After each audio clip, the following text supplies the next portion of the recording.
로마서 말씀 12장 1절에서 2절의 말씀입니다. 12장 1절에서 2절의 말씀 함께 읽겠습니다. 한번 두 번 읽을까요? 읽겠습니다. 시작. 그러므로 형제들아 내가 하나님의 모든 자비하심으로 너희를 권하노니 너희 몸을 하나님이 기뻐하시는 거룩한 산제물로 드리라. 이는 너희가 드릴 영적 예배니라. 너희는 이 세대를 본받지 말고 오직 마음을 새롭게 함으로 변화를 받아 하나님의 선하시고 기뻐하시고 온전한 뜻이 무엇인지 분별하도록 하라. 한 번 더 읽습니다. 그러므로 형제들아 내가 하나님의 모든 자비하심으로 너희를 권하노니 너희 몸을 하나님이 기뻐하시는 거룩한 산제물로 드리라. 이는 너희가 드릴 영적 예배니라. 너희는 이 세대를 본받지 말고 오직 마음을 새롭게 함으로 변화를 받아 하나님의 선하시고 기뻐하시고 온전하신 뜻이 무엇인지 분별하도록 하라. 아멘. 복음과 삶, 하나님을 위하여 삶을 재해석, 재구성하라라는 제목으로 해서 말씀을 나누겠습니다.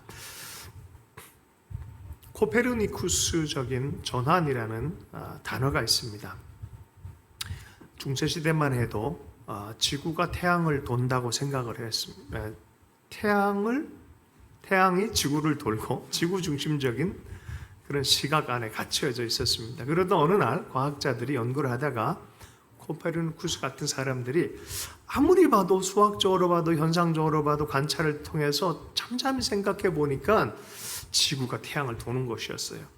그래서 그 사고, 의식, 그러니까 급격한 전환을 가져올 때 코페르니쿠스적 전환이라는 표현을 씁니다. 반대가 된 거죠. 지구가 도는 것이었어요. 네. 여러분 변할 때 꼭 변해야 됩니다.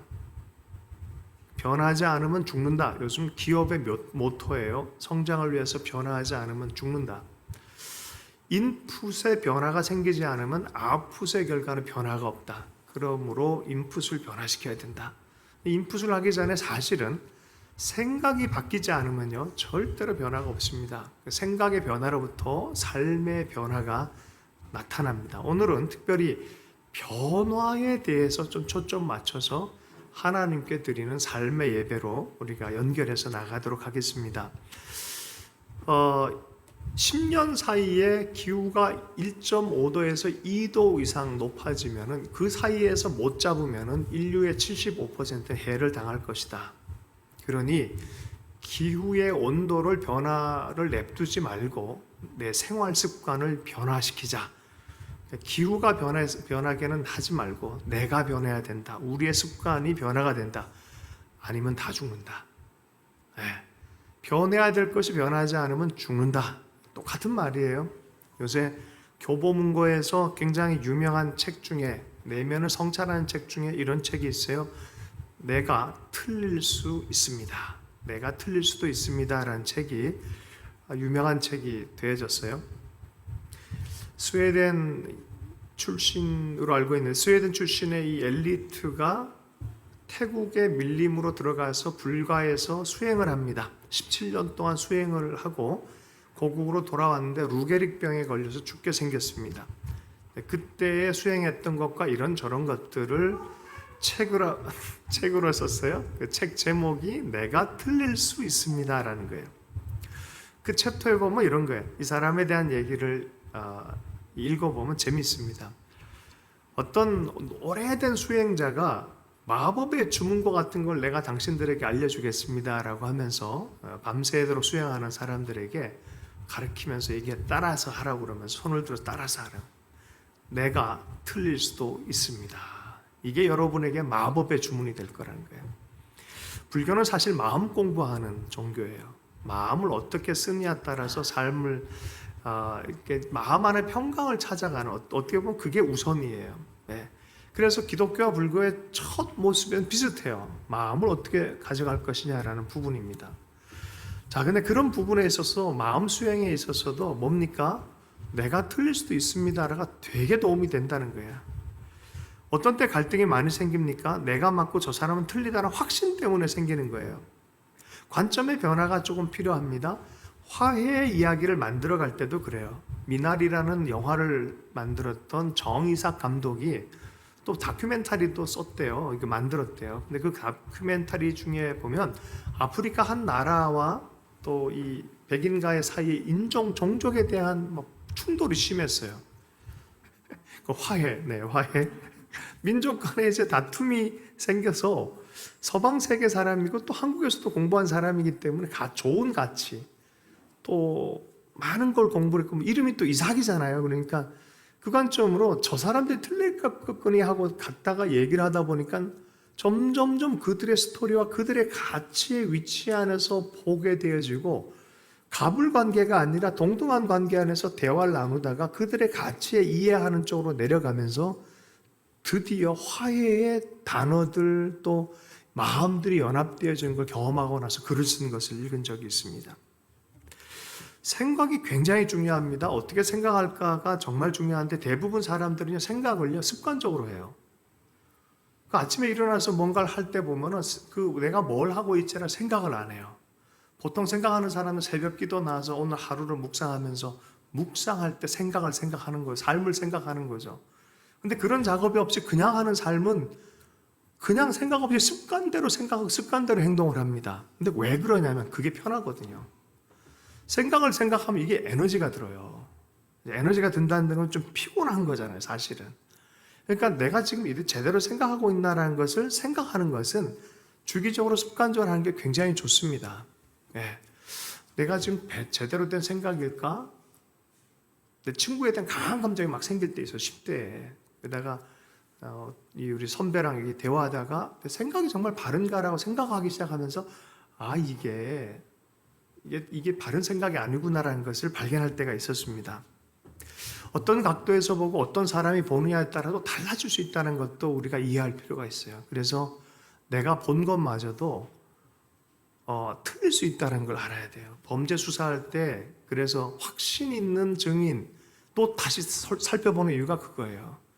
그래서 확신 있는 것에 맹점이 있습니다. 그래서 내가 느끼고 내가 본 거 이거 확실하게 맞아라고 하는 것 때문에 많은 갈등이 생길 수 있습니다. 얼마 전에 우리 사모가 이 사진을 찍어줬는데요. 제 모습인데 낯설은 사진이었어요. 제 뒷모습을 찍어줬어요.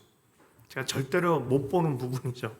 그런데 마치 제가 발레를 하는 것처럼 뒤에서 춤선이 나타난 사진을 찍었어요.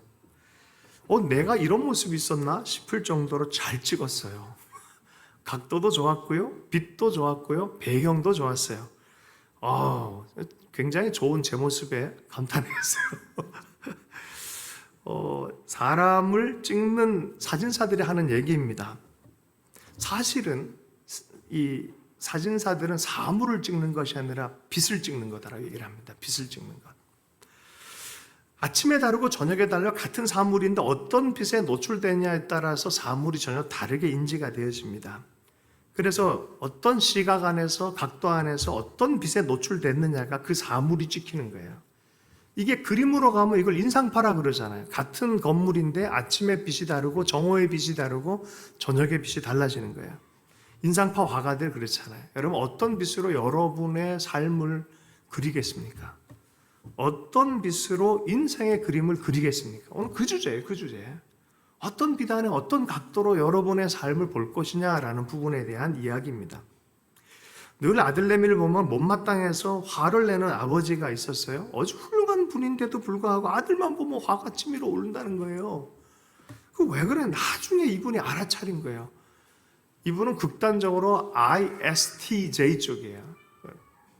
내향성, 그죠? 현실적, 그리고 아주 논리적이면서 체계적인 사람인데 아들내미는 ENFP 완전 반대했던 거예요. 저놈은 왜 저러냐? 내 아들인데 왜 저런 모양이냐? 늘 볼 때마다 한 방씩 날려버리고 싶은 마음이 가득하던 거예요. 하루는 그래도 아버지니까 사랑을 하려고 너무 애써가지고 옆에서 1시간 동안 있는데 계속 겉도는 거예요. 그러니까 마음이 너무 불안해서 속이 상해서 그냥 이렇게 들어왔다는 거예요. 그럴 때 사모님이 옆에 있다가 아이고 수고했어 그렇게 할 정도로 집안 분위기가 그런 거예요. 나중에 이 아들이 ENFP인 걸 알아버린 거예요. 이 아들의 특성이 그런 걸 알고 나서 너무너무 미안해지더라는 거예요. 이 아들은 칭찬에 목말랐고 사랑에 목말랐는데 그 칭찬에 목말른 아들에게 그 사랑한다, 너 정말 자랑스럽다 말 한마디 못해준 자기 모습 때문에 너무 괴로워요. 그래서 제가 한마디 했어요. 그래서 자랑스럽다고 또 사랑한다고 얘기해 줬어요. 그랬더니 아직 그 말은 못해줬대요. 이제 시도하시라고 그런 얘기를 해준 적이 있습니다. 여러분, 자라보고 놀란 가슴 소뚜껑 보고 놀란다는 말이 있어요. 설레, 미리 어떤 경험을 했냐에 따라서 지금이 해석되는 경우가 많죠. 이게 습관대로 보는 거예요. 습관대로 본 대로 경험한 대로 또 지금도 그럴 거라고 생각을 해서 그 사람 뒤태에 있는 아름다운 선을 봐주지를 못하는 거예요. 할렐루야. 그렇게 되는 거예요. 습관적으로 너는 이래라는 그런 의식이 딱 바뀌어. 그렇게 생각하는 게 편해요. 그 다르게 생각하는 게 에너지가 많이 들기 때문에 그냥 그렇게 하는 거예요. 그다음 어느 날 남을 그렇게 보는 게 결국 자기도 그렇게 보는 걸 깨달아 버린 거예요. 자기도 그런 모습으로 자기를 괴롭히고 있는 걸 알아버린 거예요. 자기를 알아주지 못하는 거죠. 영성가 중에 한 명이 이걸 알아버린 거예요. 그래서 기분에 따라서 상황에 따라서 막 사물에 따라서 빛에 따라서 흔들린 그게 아니라 그리 하나님의 사랑의 빛 안에서 자기를 보기로 결정한 사람이에요. 그 사람의 이름이 브라더 로렌스. 안 읽혀진다. 항상 유명한 책은 특징이 있다. 뭐예요? 유명은 한데 안 읽혀진다. 꼭 읽어야 될 책입니다. 하나님의 임재 연습. 그럼 어떻게 임재 연습을 했냐? 하나님이 자기를 그리스도 안에서 자기를 사랑한다는 이 사실만큼은 변함이 없다는 거예요. 그 사실 진리의 기초에서 생각하는 연습. 내가 사랑해야지가 아니라 하나님이 이미 나를 그리스도 안에서 사랑하신다는, 어느 상황이 있고 어떤 상황이어도 기분이 울럭울럭 할지라도 하나님이 나를 사랑한다는 이 진리의 기초에서 묵상하는 연습. 그 연습을 설거지할 때도 하고 아무거나 뭘 하든지 24시간을 하나님의 사랑 안에 있다라는 이 진리 안에서 기초해서 보기로 결정하고 훈련하기 시작한 거예요. 생각에 훈련을 한 거예요. 이게 하나님의 임재 연습입니다. 여러분, 그 훈련을 할 수 있길 축복합니다. 오늘 본문이 바로 그걸 얘기하는 거예요. 그 복음으로 바뀌어서 예수 복음 안에 마음을 변화를 받아서 너희 몸으로 살아내라, 몸으로 표현해라라고 말하는 거예요. 복음의 삶의 부분의 첫머리가 이제 오늘이 챕터가 바뀌어 12장으로 바뀌잖아요. 여기서부터는 복음 앞에 있는 긍휼과 은혜의 복음을 들었다면 이제 이것이 삶의 실제 어떻게 나타난지에 대한 얘기를 하는 첫 부분이 12장이에요. 12장 1절 2절이에요. 그리고 나서 나와의 하나님과의 관계, 나와의 관계, 이웃과의 관계, 심지어 원수와의 관계, 국가와의 관계, 이제 율법도 예수 안에 새롭게 관계되어져서 율법도 새롭게 이해하고, 이러한 관계에 대해서 삶과 세계에 대한 관계 쭉 나가는 것이 12장 이후에 로마서의 삶의 부분이에요. 앞에 대한 복음의 원리에 대해서 들었다면 복음의 삶에 대해서 12장부터는 시작이 되어집니다. 여러분, 사도행전 9장에서 보면 예수님의 빛을 본 사람이 등장합니다. 사도 바울이었어요. 사울, 핍박자 사울이 바울로 변한 장면이 바로 예수의 빛을 본 내면의 변화로부터 시작합니다.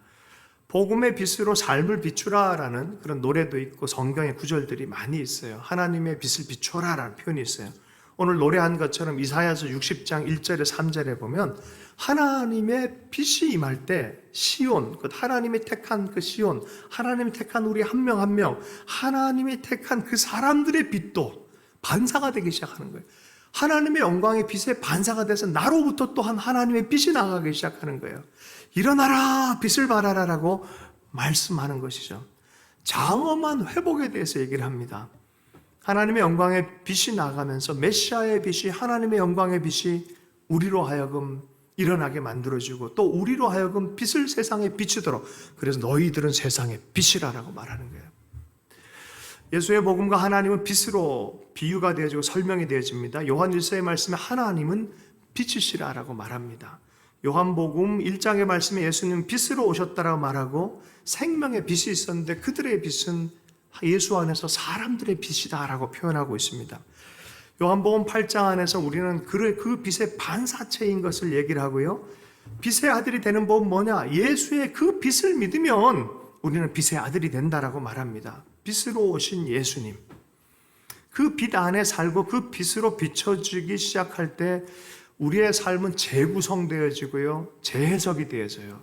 이게 맞습니다. 예수님 안에서 이 하나님의 사랑의 빛 안에, 복음의 빛 안에 인생을 해석하는 게 진짜 인생입니다. 에베소서 5장 8절 9절의 말씀에서는 이렇게 설명합니다. 너희가 전에는 어둠이더니 이제는 주 안에서 빛이라. 빛의 자녀들처럼 행하라. 빛의 열매는 모든 착함과 의로움과 진실함에 있느니라. 빌립보서 1장 27절의 말씀입니다. 오직 너희는 그리스도 복음에 합당하게 생활하라. 복음을 들었느냐? 마음을 변화시켜서 이제 너희들 합당한 삶으로 살아라는 거예요. 예.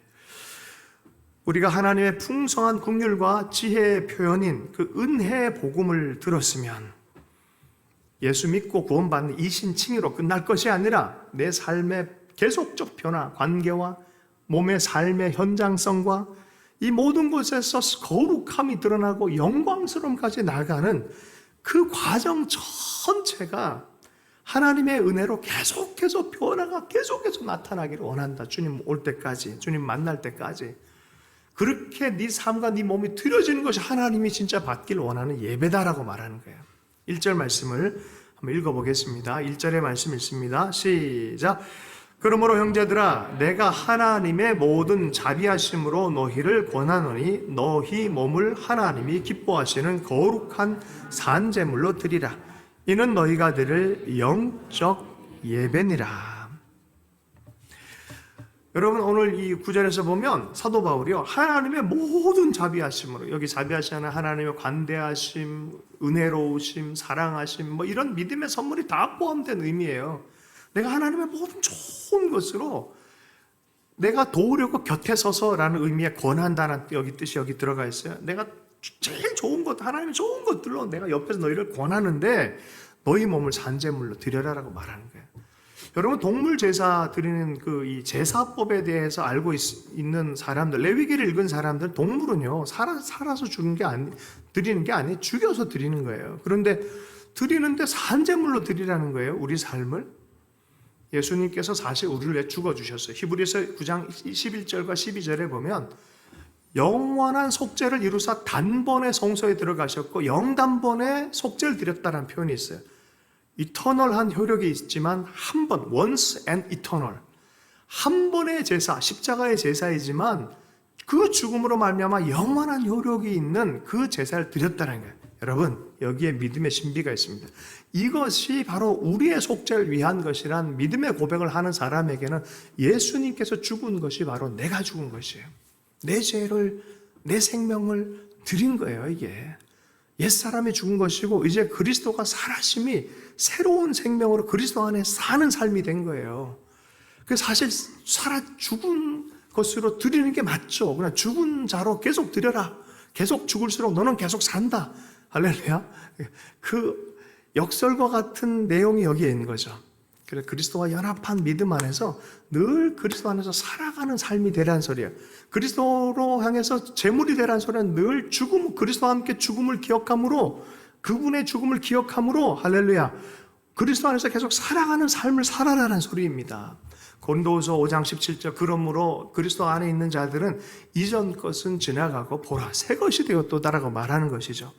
옛삶은 죽었다. 이제는 살아서 하나님과 함께 살아가는, 하나님께 드려진 제물처럼 삶을 살아라라고 말하는 거예요. 이게 몸을 드리라라는 표현입니다.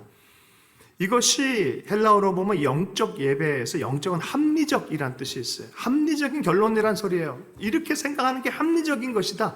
이렇게 예배드리는 것이 합리적이고 영적인 예배이다라고 말하는 거예요. 플라톤 사상이 그때 난무했었잖아요. 여기는 몸을 굉장히 방해물로 생각을 했었어요. 육체를 어떤 영혼의 무덤이라고 생각을 했었는데 우리 기독교는 그렇지 않습니다. 성경에서 우리의 신앙생활은 우리의 마음으로 시작하지만 몸으로 나타나는 거예요. 몸으로 표현되어지는 것입니다. 마음에 있는 것을, 여러분 마음으로 그냥 내가 사랑해서 내가 좋아해 라고 말하는 것과 몸으로 대하면서 섬겨주는 건 좀 다릅니다. 여러분 몸으로 드리는 것이 영적인 합당한 예배예요. 존 스토트라는 신학자가 이런 얘기를 했습니다. 내성, 내향성과 추상성, 신비 이것만으로 하나님을 기쁘시게 할 수 없다. 기쁘시게 할 수 없다라는 거예요. 이사야서에 보면 금식, 종교적 행위, 기도 이런 것을 하나님 기쁘게 할 수 없다. 삶의 현장 안에서 가난한 자를 돌보고 묶인 자를 풀어주고 하나님 그런 몸의 영역 안에서 하나님의 뜻이 드러나는 것, 그 예배를 통해서 하나님이 축복하시겠다라고 말합니다. 로마서 8장 13절 말씀입니다. 너희가 육신대로 살면 반드시 죽을 것이로되 영으로 살면 몸의 행실을 죽이면 살리니라는 표현이 있습니다. 이 육신이란 것은 요 몸과 좀 달라요. 육신은 옛 자아를 얘기하는 거예요. 하나님 없이 살아갔던 그 자아로 육신을 데리고 살면 반드시 다 죽는다는 거예요. 그러나 영으로서 예수님 안에서 예수의 비단에서 복음의 비단에서 하나님의 사랑 안에서 살아가면 이 몸 자체가 그 옛 사람의 육신의 몸의 행실이 죽여지고 하나님 안에서 살아가는 몸의 역사들이 일어나기 시작한다는 거예요. 그래서 몸의 행실이 죽어지고 이 몸을 하나님께 드림으로 하나님께 합당한 행실이 나오기 시작해요. 그것을 로마서에서는 불의의 무기가 또 의의 무기가라는 표현을 씁니다. 옛자에 드려진 몸은 불의의 무기가 되어지고요. 하나님 안에서 드려진 무기는 의의 무기가 되어진다는 거예요. 여러분의 손으로 돕는 손이 되고 또 가정을 섬기고 요리하고 청소하고 아이들 돌보는 손이 될 수도 있겠지만 예전에는 불의의 손이 할렐루야 그죠? 우리의 육신으로 죄를 짓는 거예요. 사실은 폭력을 일삼기도 하고 그죠? 괴롭히기도 하고 우리의 팔이 감싸주는 팔이 되지 못할 때도 많이 있습니다. 그러나 이것이 하나님의 뜻 안으로 나아가기 시작하면 손과 발과 귀와 눈이 전혀 다른 기능이 되기 시작합니다. 우리의 귀는 가난한 자들의 소리를 듣는 귀가 됩니다. 우리의 눈은 하나님의 아름다움을 어느 곳에도 찾아볼 수 있는 눈이 되기 시작합니다. 이것이 영적인 예배다. 구약 제사장이 정성스럽게 예배한 것처럼 너희의 삶의 전체 안에 이렇게 사는 것이 바로 예배다. 합리적이고 합당한 영적인 예배다라고 말하고 있는 거예요. 여러분 우리 몸의 예배로 하나님께 드리기를 원합니다. 몸의 영역 안에서 드리십시오. 마음으로만 했다. 그거 절반도 안 됩니다. 시작은 될 수는 있어도 온전치 못합니다. 에덴에서 잃어버린 정체성의 회복이 있어요. 죄로 말미암아 하나님과의 관계가 끊어졌어요. 우리 성품도 어그러졌어요. 하나님의 이미지가 있긴 하지만 다 뒤틀려져 있는 이미지입니다. 뭔가 고귀한 게 있는 것 같지만 온전하지가 못합니다. 여러분 예수 그리스도로 말미암아 친밀감이 성령 안에서 회복되어집니다. 예수님 안에서 하나님과 회복되어집니다. 우리의 성품 안에도 성령의 열매가 잃어버린 성품이 점점 열매가 맺혀집니다. 보이는 세계의 몸은요. 예수 믿는 자들에겐 치유가 나타날 뿐만이 아니라 다스림의 영역에서도 환경적 영역에서도 변화가 나타난다고 했어요. 에덴에서 잃어버린 것은 자기 영혼만 잃어버린 것이 아니라 왕의 권위, 제사장의 권위, 세계를 다스리는 권위마저도 잃어버렸다는 것을 이해할 필요가 있습니다. 삶의 몸의 영역에서도 잃어버렸다는 것을 이해할 필요가 있습니다. 자, 그러므로 2절 말씀을 읽어보겠습니다. 시작. 너희는 이 세대를 본받지 말고 오직 마음을 새롭게 함으로 변화를 받아 하나님의 선하시고 기뻐하시고 온전한 뜻이 무엇인지 분별하도록 하라. 너희는 그러므로 이제 너희는 이 세대를 본받지 말고라고 말합니다. 이 세대는 무슨 세대, 무엇을 얘기합니까? 모세 때 이 세대는 애굽입니다. 아브라함 때 이 세대는 소돔입니다. 예수님과 제자들 초대교회의 이 세대는 로마 제국입니다. 로마화가 되어진 예루살렘입니다. 로마화가 되어진 이스라엘의 땅 가이사랴 빌립보, 케사르 빌립보, 이미 로마 황제의 이름으로 변한 지명인 그곳에서 예수님이 묻습니다. 너희는 나를 누구라 하느냐? 로마화가 이 세대를 본받은 그런 곳에서 묻습니다. 너희는 나를 누구라 하느냐? 주는 살아계신 하나님의 아들이십니다. 라는 고백을 했을 때 주님이 말씀하셨죠. 이게 무슨 소리인지 아십니까? 보이는 세계의 왕이 있지만 내가 섬기는 진짜 왕은 예수 그리스도 당신이십니다라고 고백한 거예요. 하나님의 아들, 진정한 왕이신 예수 그리스도이십니다라고 선언한 것입니다. 이것이 세대를 본받지 아니하는 중심입니다. 그리스도를 바라보고 그리스도 안에서 하나님의 왕국의 체계 안에서 우리가 도시를 바라봐도 바벨론을 바라보면 안 돼요. 우리는 예루살렘 건설을 바라봐야 돼요. 할렐루야. 바벨론 체계, 이집트 체계 안으로 들어가서는 안 됩니다. 소돔 체계 안에서 들어가서는 안 됩니다. 소돔 체계가 있어 육신과 세상의 마귀적 영과 옛사람의 어떤 욕심들과 뒤틀려진 어떤 세력들이 있습니다. 지금도 이 세상 안에는 그것을 얘기하는 거예요. 이 세대를 본받지 말라는 것이 바로 이 하나님을 대적하는 사상과 가치관의 종합인 이 세계의 영이 있다는 거예요. 이 세대를 본받지 말아라라고 말하는 것입니다. 하나님의 긍휼과 은혜의 눈으로 그 하나님의 약속을 붙들고 하나님이 만드실 그 도성과 그 결과를 바라보며 보라는 거예요. 여러분, 절벽 위에 도달하면 두렵죠. 아드레날린 분비가 되어지고 마음이 쿵쾅쿵쾅 됩니다. 그런데 내 평생에 만나보고 싶은 그 어떤 대상이 그 절벽 위에 또 딱 있어요. 그 대상을 봐도 마음이 쿵쾅대는데, 이게 그 대상을 보고 마음이 쿵쾅대는 건 절벽 위에서 쿵쾅대는 헷갈리죠. 할렐루야. 여러분, 우리가 세상을 살아갈 때 그래요. 어떻게 보면 어떤 지점에 딱 도달했을 때 이게 세상의 것인지 하나님의 것 헷갈릴 때가 있어요. 내가 어떻게 봐야 될지 헷갈릴 때가 있어요. 어쨌든 우리는 선택을 해요. 우리의 생각 자체는 변화를 받으라 그래요. 어떻게 볼 거냐? 둘 다라고 볼 게 아니라 우리는 처음부터 끝까지 그리스도 안에서 하나님 안에서 보는 훈련이 되어 있어야 된다는 거예요. 우리는 이 세대에 살지만 어떻게 살 것이냐? 그리스도인으로 살기를 바란다라고 말하면서 너의 삶 전체를 하나님이 기뻐하시는 예배로 변화시켜라라고 합니다. 어떻게? 본받지 말라는 거예요. 본받지 말라는 거예요. 우리 인생 안에는 마음 깊은 인간 내재적으로 모방하려고 하는 욕구가 있어요. 모방 욕구가 있어요. 어린아이부터 다 모방으로 시작해요. 또 어떤 사람이 욕구를 또 모방하는, 욕구를 또 갈망하는, 너의 갈망은 어디서 생겨? 대부분 보면 다 모방했어요. 엄마의 욕구를 모방한다든지, 자기 스스로가 없어요. 다 욕구예요. 그런데 세상을 모방할 것이 아니라는 거예요. 야, 너희들은 그리스도인 아니냐? 이제 그리스도 안에서 만족을 누리고 살아갈 사람들이다. 그럼에도 불구하고 세상을 자꾸 닮아가려고 하는 거는 뭐 하는 겁니까? 카멜레온 같이 산다는 거예요. 적응은 잘 하는 것처럼 볼지 모르지만 그렇게 살아서는 안 된다는 거예요.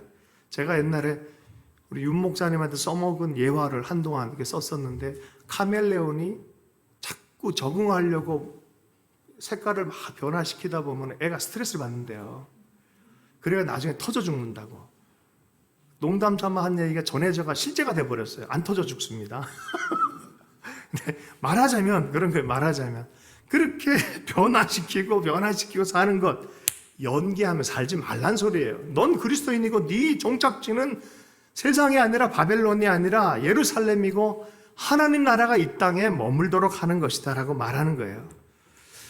너희가 가는 곳마다 하나님의 빛이 나타나서 변화를 일으키는 삶으로 부름받았지 않냐라고 말하는 거예요.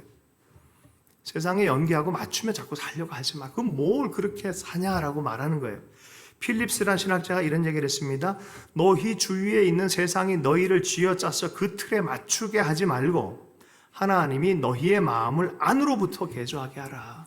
마음으로부터 개조가 시작이 되니까 마음을 새롭게 해서 하나님이 내 마음을 변화를 시키는 것들을 허용하면서, 여러분 보세요. 마음을 내가 변화를 시키는 거예요? 변화를 받는 거예요. 오늘 본문을 보세요.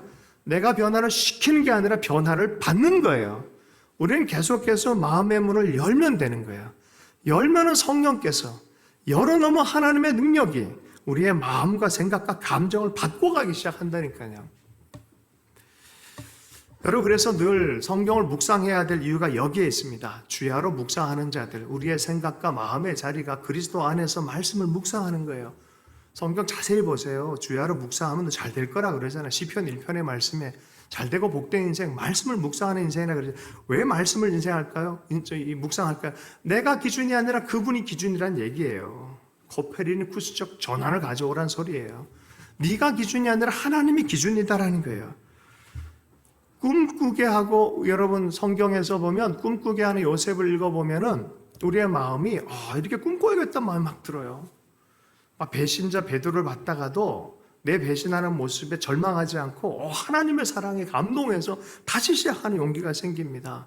사랑하지 못한 사람들이 하나님이 70번씩 7번이라도 사랑하고 용서하라 십자가의 모범을 보여주면서 이것이 진리의 길이다라고 말한 것 때문에 성경 읽다가 마음이 녹아져요. 개방되어지고 사랑을 더하게 되어져요. 더 순종할 수 있게 되어져요. 그리고 기도할 때 권능이 나타나는 걸 아는 거예요. 이상합니다. 능력을 경험하고 권능을 경험해도 말씀 안 읽고 집중 안 하면요 굉장히 약해져요. 나약해져요. 아브라함도 그랬어요. 근데 성경을 읽고 하나님 묵상하면 할수록 하나님의 능력을 알기 시작합니다. 여러분, 이것이 우리에게 예배를 드려라라는 게 우리를 옥죄 가지고 너 그냥 이렇게만 살아라 라고 하는 게 아니에요. 이게 복음으로의 초대예요. 복으로의 초대이고 완전한 회복으로의 초대예요. 너 세상적으로 살지 말고 그리스도 안에서 사는 것이 얼마나 복되고 특권이 있는지를 이해할 필요가 있다는 거예요. 새롭게 된 마음이 바로 이러한 삶을 만들어내는 것입니다. 말씀과 성령을 통해서 우리의 삶이 그리스도화로 점점 나타나기 시작하는 거예요. 그러면 우리 안에 사람들이 볼 때 우리 속에서 그리스도를 발견하기 시작합니다. 이것이 변화를 받는 것의 실제입니다.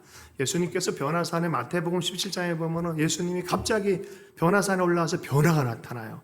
그들 앞에 변형되어 그 얼굴이 해같이 빛나며 옷이 빛과 같이 희어졌더라.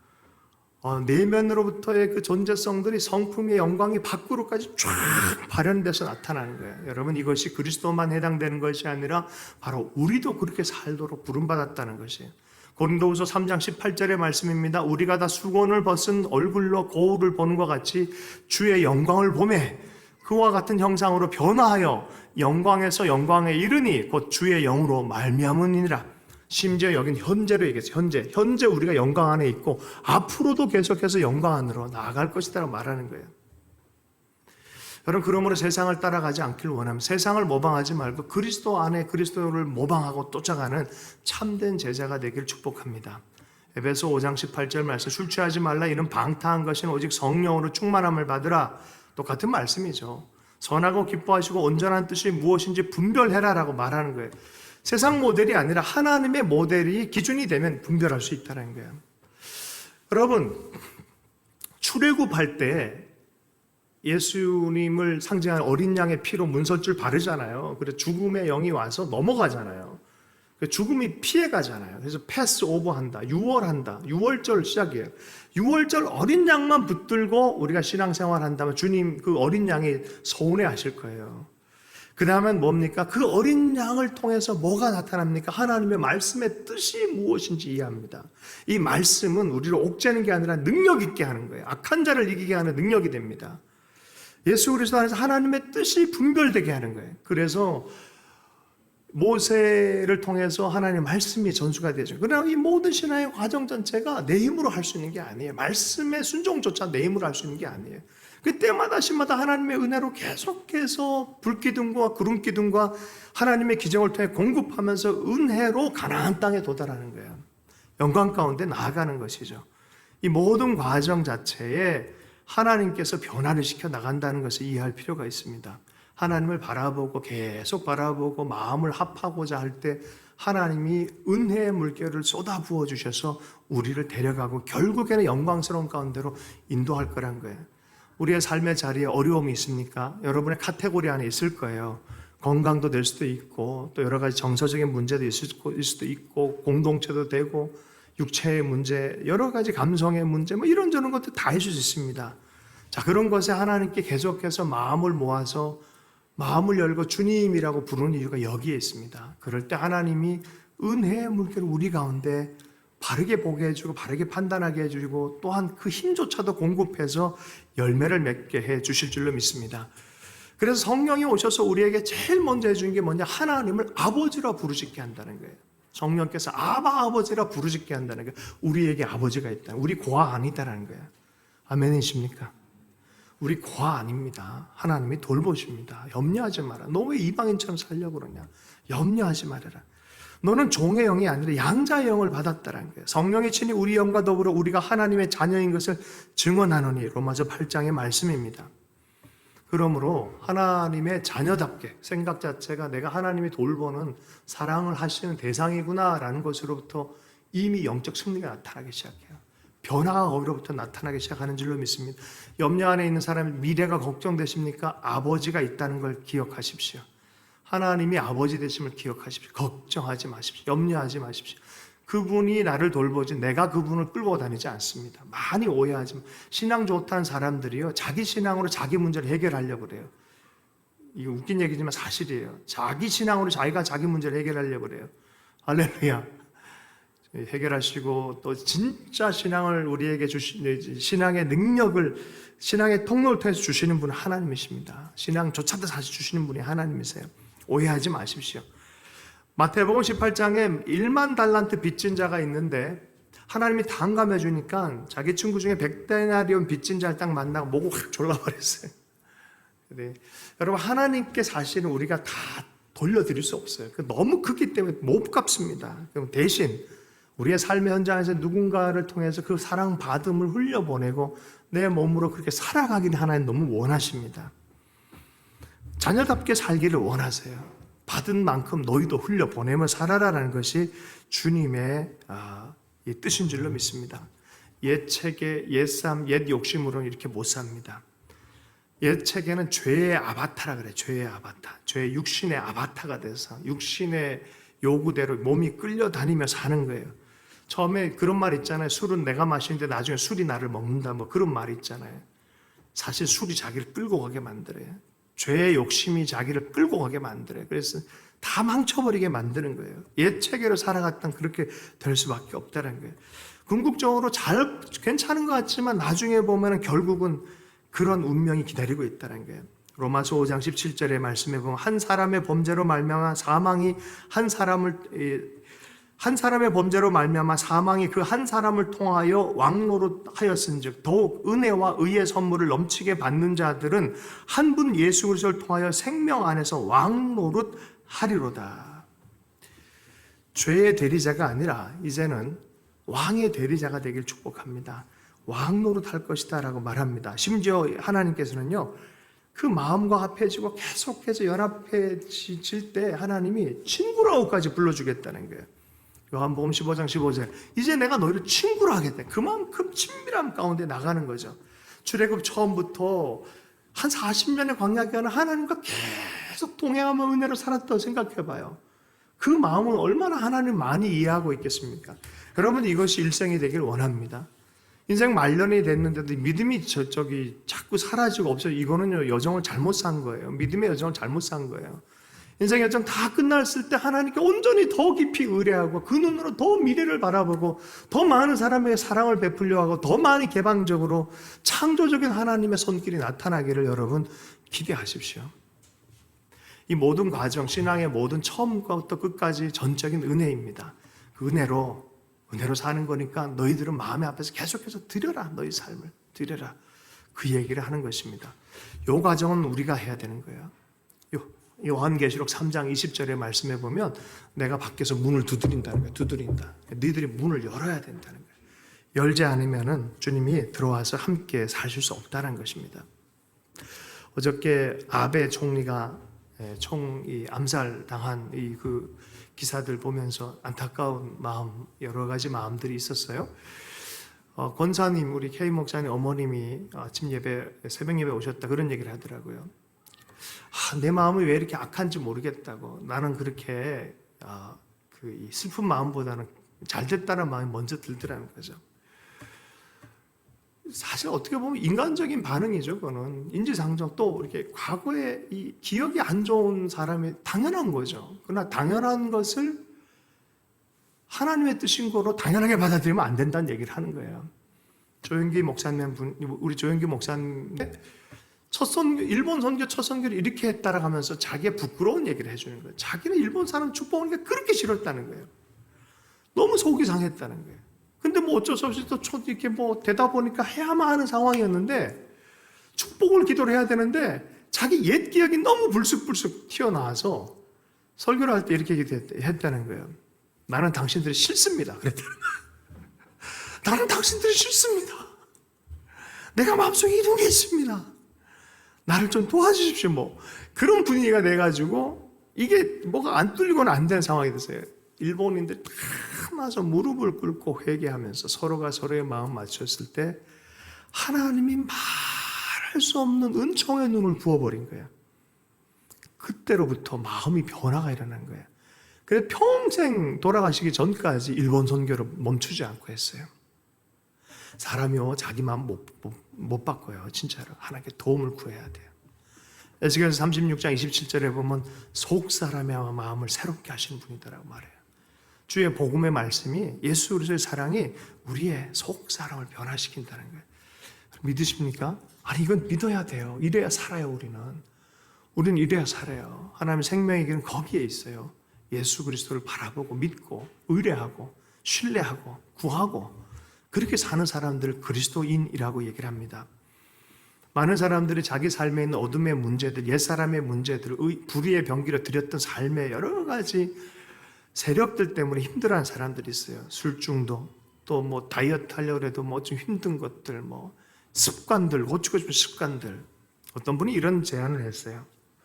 그거 계속 몇십 년을 계속 해야 된다고 생각하면 얼마나 힘드냐는 거예요. 그러니까 그 다 하려고 그러지 말고 딱 하루만 하려고 생각해라.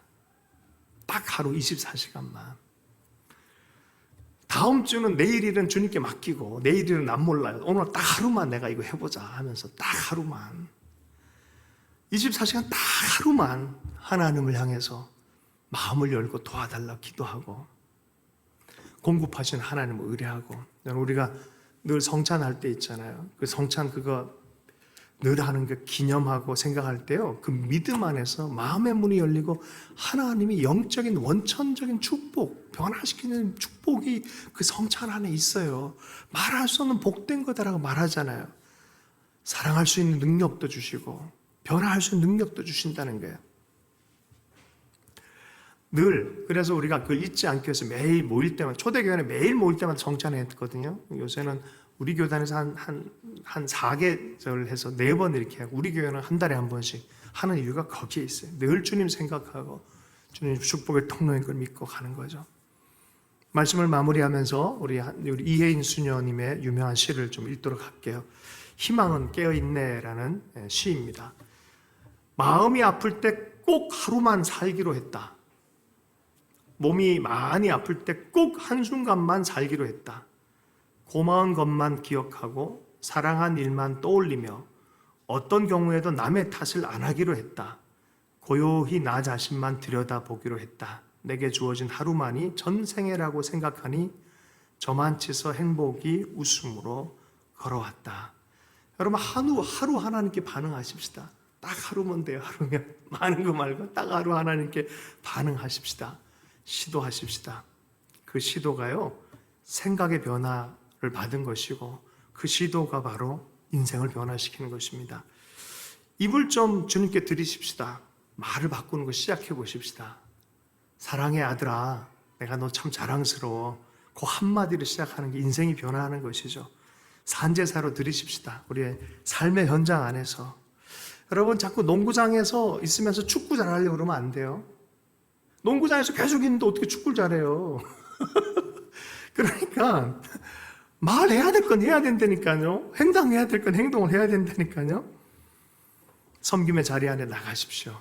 삶의 자리에 나가십시오. 왜 이게 중요하냐면은 이 복의 자리이기 때문에 그래요. 이사야서 58장의 금식 기도에 대해서 설명을 쫙 하면서 종교적 행위와 기도 정도가 진짜가 되려면 삶의 현장성과 연결되어 있어야 된다는 거예요. 멍에를 꺾어주고 유리하는 자, 방황하는 자 집에 들이고 피하여 숨지 않고 사람들을 축복해주고 하는 그러한 삶과 연결되어질 때 내 빛, 내 치유, 내 공의, 내 영광 드러날 것이다. 네 자녀 진짜 잘 될 거다. 내 빛 흑암 중에서도 떠오를 거다. 정말 만족하게 되어서 네 삶이 물된 동산 같이 될 것이다. 이게 하나님의 약속이에요. 축복이에요. 아멘이십니까? 우리가 그렇게 예배를 삶의 예배로 몸의 예배로 드릴 때 하나님은 축복의 근거를 삼으신다는 거예요. 진짜 주고 싶어서 기다리고 있는데 그게 없었어. 우리의 그런 삶으로 할 수 있도록 기도하고 나아가기 시작하면 그렇게 행할 수 있는 능력도 하나님이 주실 줄로 믿습니다. 저는요 그 축복 중에 맨 마지막에 자녀에 대한 축복이 너무 제일 좋아요. 그러고 나서는 이 자녀들이 브릿지 빌더, 무너진 데를 살리는 그러니까 건설자, 새롭게 모든 걸 세우는 강력한 하나님의 사람이 될 거다라는 축복입니다. 주신 말씀 붙들고 잠시 기도하도록 하겠습니다. 우리가 복음과 예수 그리스도 안에서 하나님을 위하여 사는 자들입니다. 그리고 그 안에서 늘 생각하고 우리 삶을 구성할 때 하나님이 축복하는 것을 경험하며 사는 삶의 열매를 맺히는 우리 삶이 되서 좋겠습니다. 각자의 입술로 고백에 기도 드리도록 하겠습니다. 기도합니다.